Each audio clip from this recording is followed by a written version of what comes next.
લાંબા સમય બાદ દાદરા નગર હવેલી પોલીસ દ્વારા દારૂની હેરાફેરી પર મોટી કાર્યવાહી.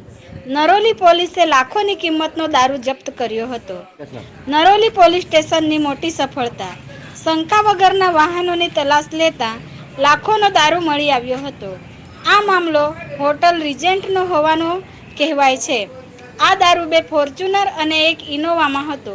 સૂત્રો પાસેથી માહિતી મળતી મુજબ મોડી રાત્રે 15 લાખથી વધુની કિંમતનો દારૂ જપ્ત કર્યો હતો અને આગળ